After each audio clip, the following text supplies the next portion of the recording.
एक आदमी जो सुरक्षात्मक कपड़े पहने हुए है बर्फीली तूफानी जमीन पर चल रहा है। चारों तरफ नजर डालते ही दिखाई देता है चारों ओर जमी हुई लाशें हैं। एक रहस्यमयी बर्फीले तूफान ने पूरी दुनिया की आधे से ज्यादा आबादी को मिटा दिया है और यह तो बस पृथ्वी पर एक रहस्यमयी जाति के पहले हमले की शुरुआत थी। जो लोग बच गए हैं उन्हें अब और भी भयावह चुनौतियों का सामना करना होगा। आप देख रहे हैं 2025 में रिलीज हुई नई आपदा थ्रिलर फिल्म इटर्नल डिस्टेंस। कुछ लड़कियां नाव में सवार होकर समंदर में छुट्टियां मना रही थी।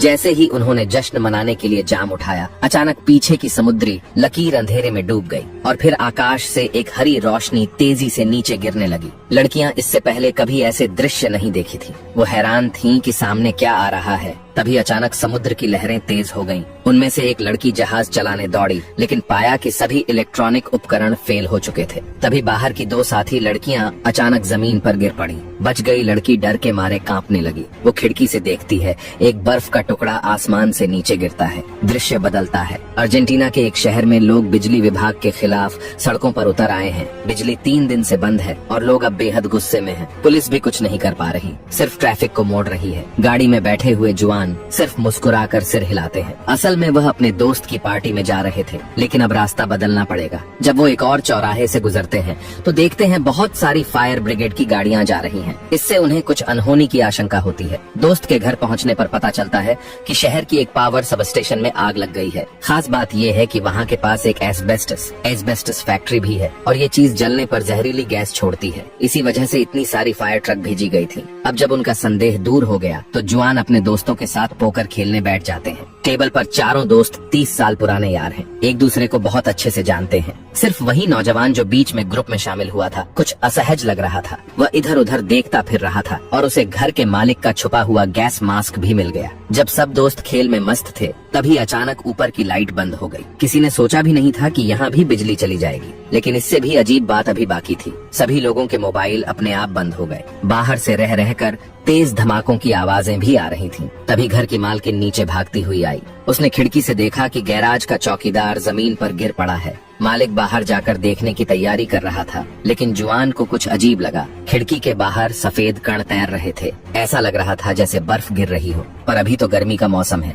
मकान मालिक को अचानक याद आया हाल ही की एक खबर। कहीं यह उसी पावर स्टेशन की आग से फैला एस्बेस्टस की राख तो नहीं? शायद चौकीदार की मौत भी इसी जहरीले पदार्थ के कारण हुई हो। अब कोई भी बाहर जाकर मदद करने की हिम्मत नहीं जुटा पाया। तभी एक कार बेकाबू होकर रास्ते के किनारे टकरा गई। अब सभी के मन में अनहोनी की आशंका भर गई। वे अपने परिवार से बात करने की कोशिश करने लगे, मगर अफसोस सभी मोबाइल बंद थे। यहाँ तक कि लैंडलाइन भी काम नहीं कर रही थी। अच्छा हुआ कि मकान मालिक ने थोड़ी समझदारी दिखाई। उसने सबको कहा कि दरवाजे खिड़कियाँ अच्छे से बंद कर दो ताकि जहरीले कण अंदर न घुस पाए। जुआन ने हाथ खिड़की पर रखा। बाहर की ठंड सीधा उसकी हथेली को चीरती चली गई। वास्तव में बाहर बर्फ गिर रही थी। उन सब ने अपनी जिंदगी में ऐसा मौसम कभी नहीं देखा था। गर्मियों में बर्फ गिरना ही हैरानी की बात थी, लेकिन ये बर्फ जहरीली भी थी। सफेद बालों वाला बूढ़ा आदमी और भी ज्यादा घबरा गया। उसे अपने परिवार की चिंता सताने लगी। उसने एक जैकेट उठाई, सिर पर ओढ़ ली और सबकी मना करने के बावजूद वह बाहर निकल गया। सभी लोग खिड़की की ओर चिंता में देखने लगे और देखा कि वो बूढ़ा बस कुछ कदम ही चला था कि अचानक गिर पड़ा।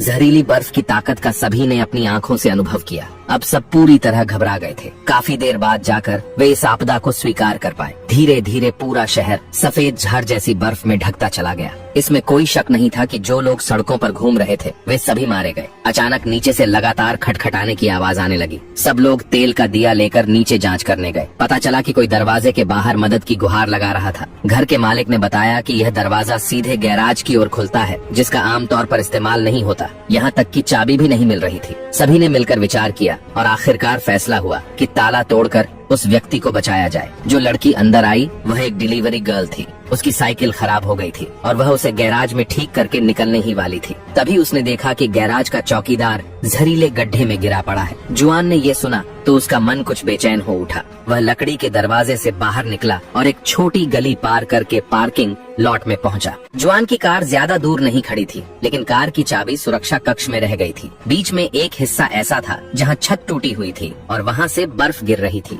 घर के मालिक ने उसे मना किया कि इतनी जोखिम मत उठाओ, लेकिन जुआन को उस डिलीवरी गर्ल की बात याद आई। उसने टोपी और रेनकोट पहन रखा था। इसका मतलब यह था कि जब तक बर्फ सीधे त्वचा से न टकराए तब तक खतरा नहीं है। जुआन भी अपने परिवार की चिंता कर रहा था, इसलिए उसने जोखिम लेने का फैसला किया। सभी के सहयोग से एक ट्रक को सुरक्षा कक्ष के दरवाजे तक धकेला गया। ड्राइविंग सीट पर बैठे जुआन ने एक लोहे की सीढ़ी बाहर निकाली। उसने प्लास्टिक बैग से अपना सिर ढका और सीढ़ी के सहारे सुरक्षा कक्ष में प्रवेश कर गया। जुआन ने अपनी और अपने दोस्तों की सभी चाबियां निकाल ली। सबने राहत की सांस ली। आखिरकार इतनी बड़ी आपदा में कोई भी किसी और के घर में आश्रय लेना नहीं चाहता था। लेकिन जब जुआन ने चाबी लगाकर कार स्टार्ट करनी चाहिए तो कार में कोई प्रतिक्रिया नहीं हुई। अब जाकर सबको समझ आया कि बिजली गुल होना और मोबाइल बंद होना कोई इत्तेफाक नहीं था। जरूर शहर पर एक बड़ी इलेक्ट्रोमैग्नेटिक पल्स EMP का हमला हुआ था, जिससे सभी इलेक्ट्रॉनिक डिवाइसें फेल हो गयीं। अब स्थिति पहले से भी ज्यादा गंभीर लग रही थी, क्योंकि ऐसी तबाही या तो सूर्य तूफान से हो सकती है या फिर परमाणु बम के विस्फोट से। तभी मकान मालिक ने देखा कि सामने वाले घर की लाइट जल रही है। एक बूढ़ा आदमी खिड़की के पास खड़ा था। उसे बहुत चिंता थी कि कहीं सामने वाला खिड़की न खोल दे, इसलिए वह यथासंभव संकेत देने लगा ताकि उन्हें चेतावनी दे सके। लेकिन उसकी यह हरकत सामने वाले की जिज्ञासा भड़का बैठी। बूढ़े आदमी ने झट से खिड़की खोल दी। कुछ ही देर में उसकी पत्नी भी वहाँ देखने आ गई। नतीजा यह हुआ कि पति पत्नी दोनों ही उड़ती हुई बर्फ की बूंदों के बीच तुरंत जमीन पर ढेर हो गए। अब जब आसमान थोड़ा थोड़ा उजाला होने लगा, जुआन का चेहरा और ज्यादा गंभीर होता जा रहा था, क्योंकि उसकी बेटी को सुबह दौड़ने की आदत थी। ये सोचते ही जुआन ने तुरंत घर लौटने का निश्चय किया। उसके सारे दोस्त उसे मौत के मुंह में जाने नहीं देना चाहते थे, लेकिन जब उन्होंने जुआन का दृढ़ निश्चय देखा तो मकान मालिक ने उसे एक सुरक्षा सूट बनाने की ठानी। घर में पहले से ही वाटरप्रूफ सूट और गैस मास्क मौजूद थे। सबने मिलकर जल्दी जल्दी उसे पूरे उपकरण पहनाए, ये सुनिश्चित करते हुए कि उसकी 1 इंच त्वचा भी खुली न रह जाए। जुआन ने मास्क को पहनकर देखा। वह आसानी से सांस ले पा रहा था, इसलिए वह बैग टांगा और बाहर की ओर बढ़ गया। सभी लोगों की उम्मीद भरी निगाहों के बीच जुआन ने गहरी सांस ली और बर्फ से ढकी जमीन पर कदम रखा। बर्फ के फाहे धीरे धीरे आसमान से गिरते रहे, लेकिन ऐसा लगता था कि वे उस पर कोई असर नहीं कर रहे थे। लगता है ये खुद से बनाया गया सुरक्षा सूट वाकई प्रभावी था। बस सड़कों पर जो भयावह दृश्य थे उन्होंने जुआन की कल्पना से परे असर किया। वह लगभग हर एक कदम पर एक लाश देख रहा था। पूरा शहर मानो एक विशाल कब्रगाह में तब्दील हो चुका था। जुआन के भीतर से एक अजीब सा डर उठने लगा। कौन जाने इस आपदा में कितने लोगों ने अपनी जान गंवाई, क्योंकि यह बहुत ही अचानक आई थी। जो भी उस समय बाहर था उसे भागने का मौका तक नहीं मिला। हवा का तापमान लगातार गिरता जा रहा था। जुआन के शरीर में असहजता महसूस होने लगी। उसे लगातार ऐसा लग रहा था कि कोई पीछे से उसका पीछा कर रहा है। उसने थोड़ी देर दौड़ लगाई ताकि शरीर का तापमान बढ़ सके। तब जाकर वह ठंड की वजह से हो रही मानसिक भ्रांति से उबर पाया। जुआन ने नक्शा निकाला और शॉर्टकट से अपनी बेटी के घर की ओर जाने की तैयारी की। स्टेशन के पीछे के हॉल को पार करने के बाद वह रेलवे ट्रैक पर चलने लगा, लेकिन अगले ही पल सामने जो दृश्य था उससे जुआन के रोंगटे खड़े हो गए। एक ट्रेन पटरी के बीचों बीच रुकी हुई थी और उसके चारों ओर यात्रियों की लाशें पड़ी थीं। संभवतः जब ट्रेन स्टेशन पहुंचने ही वाली थी उसी समय यह जहरीली बर्फ गिरी होगी। जुआन दांत भींचते हुए आगे बढ़ता रहा। अचानक एक डिब्बे से कुछ आवाज आई। सोचा भी नहीं था कि अंदर कई जीवित लोग छिपे हुए थे। उन्होंने जब जुआन को पास आते देखा तो समझे कि शायद कोई दमकल कर्मी उन्हें बचाने आया है। आखिरकार वे लोग पिछले 6 घंटे से वहाँ फंसे हुए थे। ना तो उन्हें कुछ खाने को मिला,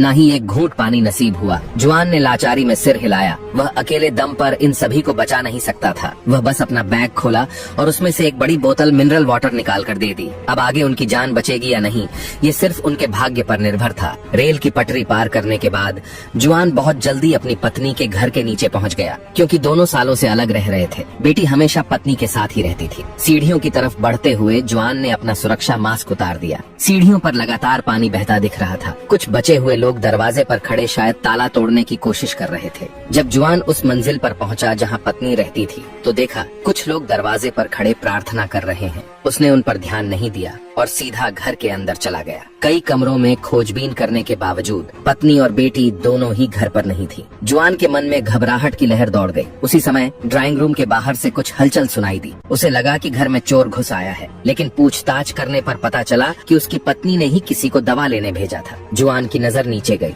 उसके हाथ की पीठ पर कपड़ों से चिकन ब्लड लग गया था। वह समझा कि शायद अब उसकी मौत निश्चित है, लेकिन तभी उसकी पत्नी सबको चीरते हुए आगे आई। उसने सारे गैर जरूरी लोगों को घर से बाहर कर दिया। तब जाकर बेटी की खबर दी। पता चला कि वह पिछली रात किसी सहेली के घर गई थी और अभी तक वापस नहीं आई है। ये सुनकर जुआन गुस्से से पागल होने लगा, लेकिन इससे भी बुरी बात यह थी कि पत्नी को अपनी बेटी की दोस्त का पता ही नहीं पता था। जुआन ने जबरदस्ती खुद को शांत किया। अभी शिकायत करने का वक्त नहीं था। उसने तय किया कि वह अब सीधा बेटी के स्कूल जाएगा। वहाँ स्कूल में यकीनन सभी छात्रों का पता मौजूद होगा। जुआन ने जैसे ही दरवाजा खोला, देखा कि बाहर बड़ी संख्या में स्थानीय निवासी जमा थे। असल में उसके जहरीली बर्फ से बचने की बात फैल चुकी थी। कुछ लोगों का अनुमान था कि जुआन के पास कोई विशेष इम्यूनिटी है। जुआन ने समझाया कि वह सिर्फ एक गैस मास्क का इस्तेमाल कर रहा है और वह बर्फ जो शरीर पर गिरती है वह जहर खो देती है। उसी वक्त एक गंजा आदमी सामने आया और मास्क देने की मांग करने लगा, क्योंकि इस इमारत में एक व्यक्ति ने निराश होकर बाथटब में आत्महत्या कर ली थी, जिससे पूरी बिल्डिंग का साफ पानी लगभग खत्म हो गया। अब ये सब लोग उम्मीद लगाए बैठे थे कि जुआन का मास्क उन्हें बाहर जाकर सुपरमार्केट से पानी लाने में मदद करेगा।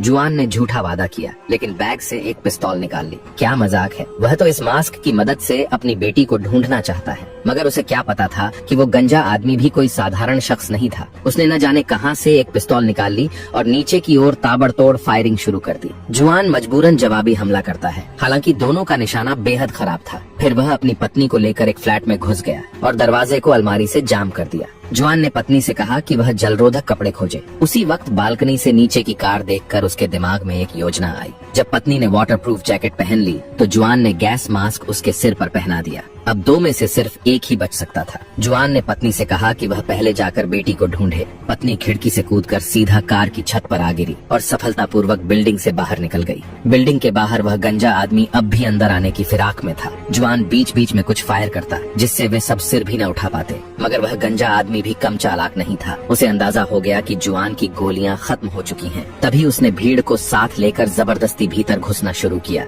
लेकिन जुआन तैयार था। उसने बाएं हाथ में एक प्लास्टिक बैग लिया और दाहिने हाथ में एक लकड़ी की कुर्सी उठा ली। भीड़ की हैरान आंखों के सामने उसने जोर से बालकनी का शीशा तोड़ दिया। गंजा आदमी और उसके लोग तुरंत डर के मारे भाग खड़े हुए और जुआन प्लास्टिक बैग की सुरक्षा में उसे जहरीली बर्फ का कोई नुकसान नहीं हुआ। उसने तुरंत बैग उठाया और बिना देरी किए नीचे कूद पड़ी। तेज भाग दौड़ के कारण उसकी सांसें उखड़ने लगी। जुआन को लग रहा था जैसे सांस लेना मुश्किल होता जा रहा है। कुछ ही कदम चले थे कि वह बर्फ में गिर पड़ा। अधमूंदी चेतना में उसे ऐसा महसूस हुआ जैसे वह किसी और ही जगह पहुंच गया हो। फिर जब वह दोबारा होश में आया तो खुद को एक कार के अंदर पाया। बगल में कुछ लोग थे जो सुरक्षा सूट पहने हुए थे। जब उन लोगों ने मास्क उतारे तो पता चला कि वे उसकी पत्नी और कुछ पुराने दोस्त थे। अजीब संयोग था। सुबह जब जुआन निकल चुका था तो उसके कुछ दोस्त आराम करने की तैयारी कर रहे थे। घर की महिला चाय बनाने के लिए नल का पानी लेने जा रही थी, लेकिन उसके पति ने उसे तुरंत रोक दिया। कौन जानता है कि नल का पानी जहरीली बर्फ से दूषित है या नहीं। सुरक्षा के लिहाज से उन्हें सिर्फ बोतलबंद पानी ही पीना चाहिए,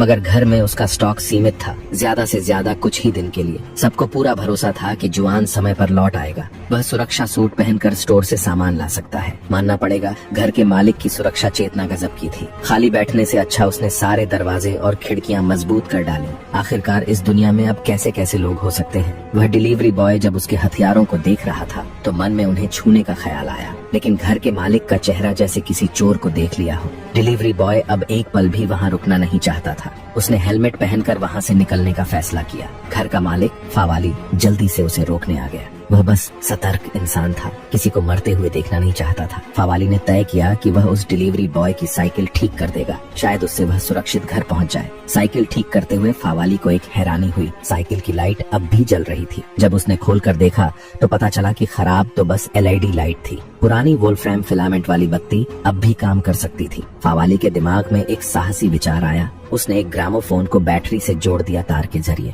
थोड़ी ही देर में एक मधुर संगीत की आवाज गूंजने लगी। तभी फावाली को एहसास हुआ कि इलेक्ट्रोमैग्नेटिक अटैक सिर्फ इंटीग्रेटेड सर्किट पर असर करता है, जबकि पुराने जमाने के उपकरण अब भी काम कर सकते हैं। सौभाग्य से उसके पास एक पुरानी कार भी थी। कार स्टार्ट होते ही वे तुरंत फायर स्टेशन पहुँचे। वहाँ सभी को एक एक सुरक्षा सूट मुहैया कराया गया। इसी दौरान दूर से गोलियों की आवाज सुनाई दी। फावाली को लगा शायद जुआन किसी मुसीबत में फंस गया है। जैसे ही वे एक मोड़ पर पहुँचे उन्हें जुआन की पत्नी मिल गई और इसी तरह वे सभी मिलकर बेहोश पड़े जुआन को सुरक्षित बाहर निकाल लाए। जब पूरा दल बंद पड़ी सड़कों को पार कर रहा था तो किसी ने ध्यान नहीं दिया कि आसमान से कुछ आग के गोले नीचे गिर रहे थे। क्या कोई नई आपदा फिर से आने वाली है? अगर आप भी इसका जवाब जानना चाहते हैं तो जुड़े रहिए। मिलते हैं अगली कड़ी में।